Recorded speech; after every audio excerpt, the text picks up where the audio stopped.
Hello, everyone. My name is Shannon Shafer, and I wanted to present to you something about me, which was how I came to be that person that always wears pants. Not necessarily jeans all the time, but I'm just not a skirt or a dress person. And I started off with just doing a lot of research on the history of the dress, and I learned a lot. It was really neat. Like in 3000 BC, that time period of the Mesopotamian, the ancient Egyptians, I learned that, of course, the women wore dresses and they wore a lot of gold. And something that was really cool in that time period, too, was the headdresses. Like the women wore super huge and tall headdresses, and they were heavy. Like some of them were made out of gold. And then in about 500 BC, the time period of ancient Greece, the women were still wearing dresses, but they were called tunics. So they were a lot more comfortable. Like if you look at the picture, it looks a lot like sheets, and I could totally live in a sheet all day long. But yeah, and then you go into the Middle Ages, and in the Middle Ages, you start getting into a little more tight fittings. You can still kind of see the resemblance to the tunic. But also like the headdresses kind of came back. Like they had them in ancient Greece, but the headdresses were really important too. Like they used, of course, crowns for the queens and kings and princes and princesses. But like the lower you were on the totem pole or the hierarchy, the different colors of the headdresses that the women wore. Like you can see white, you can see some black, and you can see some red in there, and they all meant something. And then you get into the Elizabethan era down here at the 1500s. And in the 1500s, you can see again, really interesting, the headdresses. But the dresses became a little more fuller. What I learned was they had a lot of layers underneath. The women actually started wearing pants underneath, but they were like knickers, like we would call them underwear. They were fluffy, but that's what basically their underwear was, and it helped their dresses be fuller as well. And then you get to the Enlightenment era up in the top right, and that's actually a picture of a wedding. And you can see the resemblance to wedding dresses today, like the fullness of the bottom portion, and even looking at her bridesmaids, you can really see the fullness of the bottoms of their bridesmaids' dresses.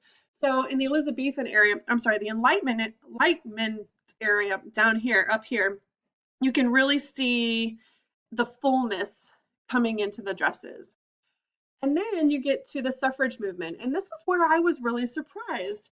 So in the 1920s, basically there was a big late 19 teens, I guess, 1919, 1918 to 1920. There was a movement for women for equal rights, and especially the right to vote. The big leader was Susan B. Anthony. She was the one that helped get the 19th Amendment passed for the women's right to vote. Um, but my love for this whole story came from a movie, believe it or not, a few years ago, and it was all about Alice Paul. And if you look at the women, again, this is the 1920s.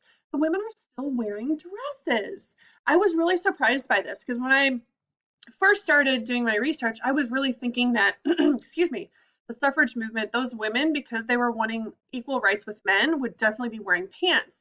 Now you can see they're starting to look a little more masculine up top with their collars, and even their hats are starting to look a little more masculine. And I mean, these pictures are amazing, but I was really shocked that they were still wearing dresses. So, in the history books, the first woman to actually wear pants was Elizabeth Smith Miller. And look at those dates, 1822 to 1911. In 1851, she read about bloomers in the Lily, which was a magazine in that time, and these are what bloomers are. So notice that they're still wearing dresses, but they're wearing bloomers underneath.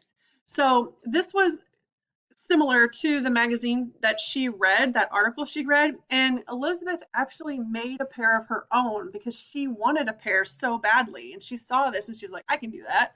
And she wore pants. She made a pair for herself. So in history, in 1919, Luisa Capetillo from Puerto Rico, she was the first woman to wear pants in public, and she was arrested. She was arrested. And then Marlene Dietrich in 1930 was the first actress.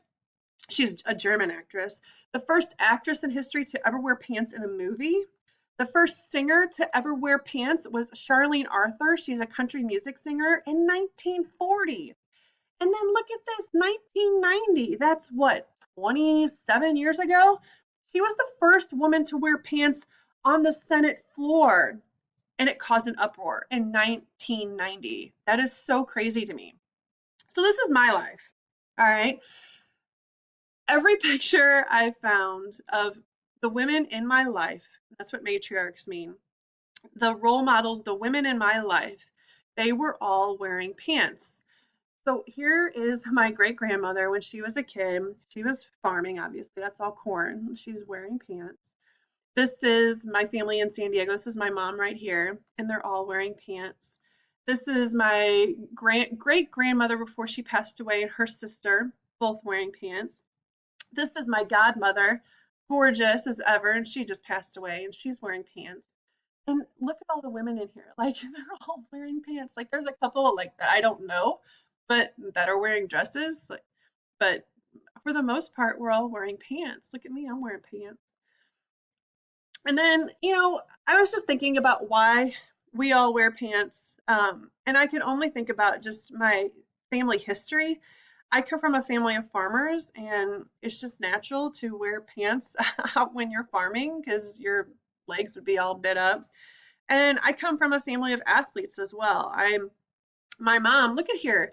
My mom got remarried, and look at her with her David wearing pants on her wedding day. And then here's me in high school and in college. I was an athlete, so I was always wearing pants. So I just always have worn pants. I'm a tomboy. A little bit about me is I'm a referee. I ref high school and college basketball and volleyball, and I wear pants. I'm just like in a man's world, so I just wear pants. That's what's comfortable for me. And then here I am at a wedding. It's so weird. This is me and my family. And I'm wearing pants because usually I thought, believe it or not, I thought I only wore dresses at weddings. And then I found this picture. I was like, man, I just proved myself wrong. I don't only wear dresses at weddings. I actually wear them. I I wear pants at weddings too. So I just like them. They're comfortable. I don't really know any different. It's just who I am.